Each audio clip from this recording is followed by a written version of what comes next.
Hello friends, welcome to the Cold War Prepper. My name is Lee.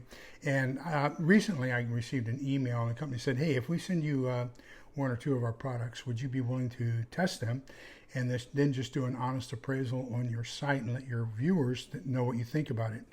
And I said, sure. So they sent me something to try, and I'm going to share that with you here today. But before we do that, I want to start focusing my discussions around 8 general areas when we talk. And I'm going to be doing some cooking shorts here in the near future, just survival shorts. But I want to focus on water and water purification, food, medical issues, whether that be medication or whether that be first aid or whatever. Power generation and storage, and that's what we'll be talking about today. Shelter, and then defense, self-defense, and community defense and communications, and finally sanitation. Sanitation is one that's really near and dear to my heart. I think most people overlook it. But for those of you who have seen my previous video on my everyday carry, I carry a blue HEB shopping bag, from the grocery store. And so people don't know what all is in there, but that is my everyday carry bag that I take with me almost everywhere, especially when I still had the store. I owned a shipping store, and so we shipped to UPS, FedEx, DHL, Lone Star Overnight, and United States Postal Service, and internationally, nationally, and everything else. So I know a little bit about shipping and shipping costs. And I devoted 25% of my store for the 4 years that I owned it to survival supplies and everything. So one of the first things that I bought a long time ago was I bought this for my everyday carry bag. So I kept this in my EDC. I'm taking it out of my EDC now because I think that with situations the way they are, we'll try to fit it into my Faraday bag. We'll see if it'll fit, especially if I take it out of the box. The other thing I want to fit in there is my USB powered or rechargeable Geiger counter. I don't want to lose that with the way things are going. Then I also bought a Goal Zero solar system and battery backup. So this is a 7,000 milliamp hour battery, and then it's got 7-watt panels. It's pretty heavy duty stuff. I got that for my bug out bag. And then last year, as a result of Snowmageddon, I found out that my solar system here at the house, that if I have the solar system and no battery backup, if they have rolling blackouts, my solar system doesn't do anything while I'm disconnected from the grid. The only way I can keep power to the house with my own solar system is to have battery backup. So immediately after Snowmageddon, I had battery backup installed. So now we can use the solar system itself both to recharge the battery and to provide electricity in the house during the daytime, and then the battery during nighttime when the panels aren't producing. So I was very happy to do that. Then I said, I want something else where I can just lay it out in the yard, recharge our cell phones, so that we're not using extra power just to recharge small stuff like cell phones. My ham radio is USB capable.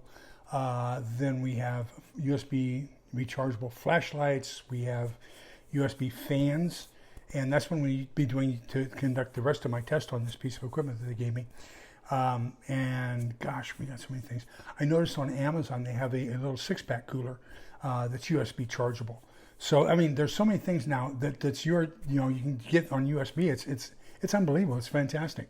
So anyhow, so this company. But then I ordered these. This is what I was selling at the store, and so I told the buyers when they bought that none of my survival stuff, my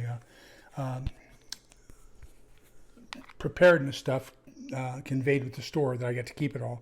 So this is my little bitty Frog and Company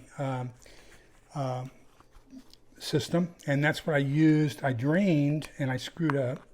I forgot to measure the amount of time it took to drain what we're talking about, and that's this PowerAdd power battery bank.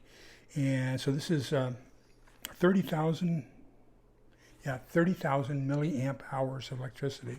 So it's called the Pilot Pro 3 from PowerAdd. Now to get to their website, just put the letter I in front, so iPowerAdd.com. All kinds of fantastic things on their website besides the PowerAdd 3, or Pilot Pro 3. So this is a lithium polymer battery, 30,000 milliamp hours, 111 watt hours. It's got USB 5 volt input with a max of 4 amps. Got an output of 5 volts with a max of 4.5 amps. And I'm not going to give you the dimensions. The weight's just over a pound and just at a pound and a half. What I will do is I'll show you the dimensions this way. My iPhone and the power bank. It's just a little bit thicker than my iPhone, just a little bit bigger than my iPhone.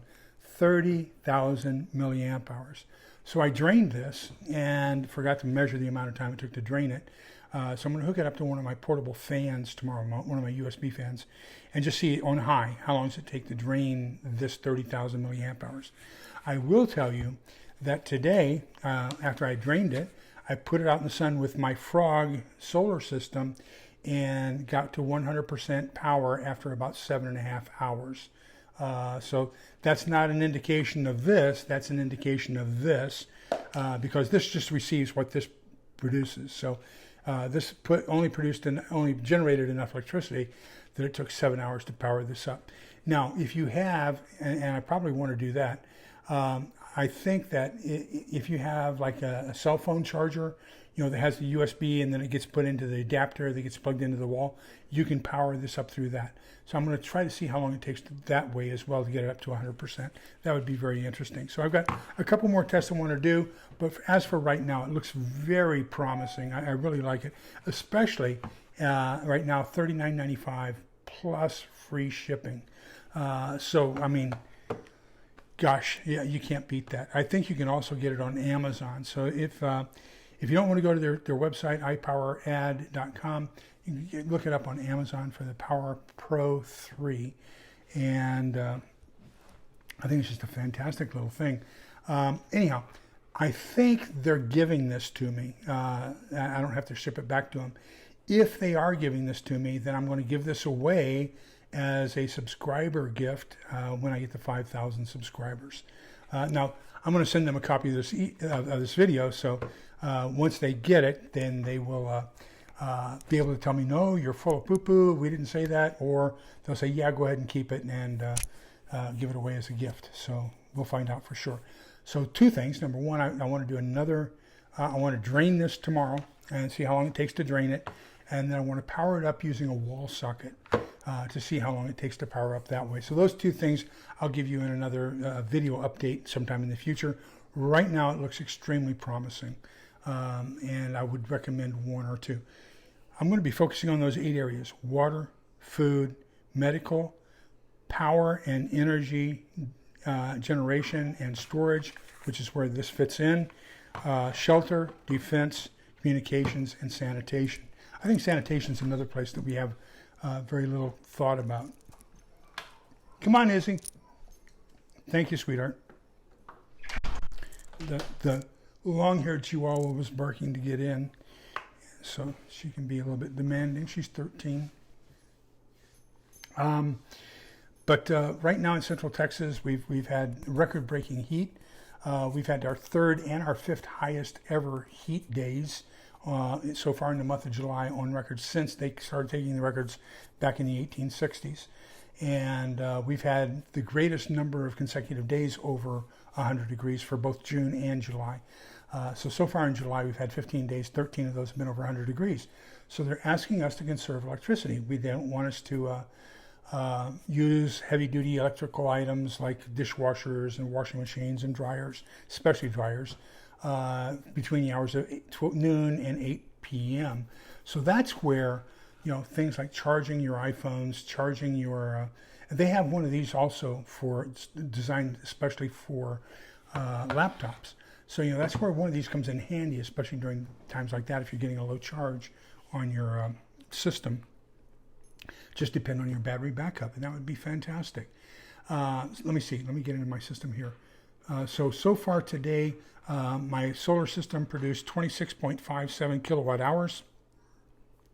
I was at 99.99% on my battery, so it put 4 watt hours to storage, and then I use 35.62 kilowatt hours today.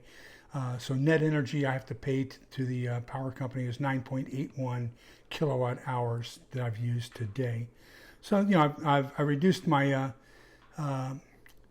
electric costs by about 75%, 70%, let's say, by having the solar system. So I am a big proponent of batteries, USBs, solar systems, whether it be on top of the roof or whether it be a handheld one. I think that's going to be very important to us. Now, a couple of things that are going to be critical, especially shipping. So we saw back a while ago that the governor of California passed a rule that only unionized truckers could get into the ports, you know, Oakland, Long Beach, Los Angeles. Less than 10% of all of the truckers nationwide are union members. So that kind of threw a wrench in our distribution system. And then they again passed another rule on your truck has to be less than either 5 or 10, I think it's 5 years old in order to drive on the roads in California. Well, most of the independent owner operators can't buy a new truck every 5 years, so they were kind of limited from that. Now they've come out with a new one that in order to drive on any California highway, you have to be unionized. So we're going to see a whole bunch more disruptions because of trucking issues. Now, another thing that's happened is on the 22nd, which is this coming Friday, the railroad workers have agreed to go on strike. And so if that happens, then that's going to cause other major disruptions. I used to be an executive in an electric power distribution organization. And so I took a trip to our producer, our production plant, our facility, our coal-burning electric power generation plant. And I was talking to the operations officer there, and he told me that it takes 3 train loads of coal per week to keep that plant going. So if that's the case, what happens if one of those trains is delayed because of the strike? What happens if one of them is canceled? What happens if all 3 of them get canceled because of the strike? Now, the president can declare a national emergency and order all those unionized railroad workers to go back to work. But if we take a look at historically, remember the automobile bailout, they didn't bail out the automobile industry, they bailed out the United Auto Workers, the union. They were upside down on their retirement system, they were upside down on their healthcare system. So all that money went to the union. It didn't go to the power, it didn't go to the automobile companies, it went to the unions. So if we take a look at what has happened in the past, this president was the vice president then, and I have a feeling he's very dependent upon unionized votes.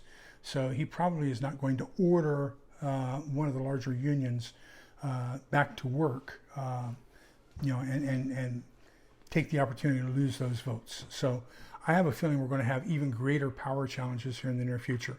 So Patrick Humphrey, who I watch, says that he was reading a report that the Germans are considering authorizing the burning of wood for power generation because the Nord Stream gas line has been shut down. They aren't going to have liquid natural gas to power the furnaces in Germany. Now, for those of you who don't know, interesting, just take a look at a globe. But if you trace where I am in Austin, Texas, and go across, Austin, Texas is the same latitude as Cairo, Egypt.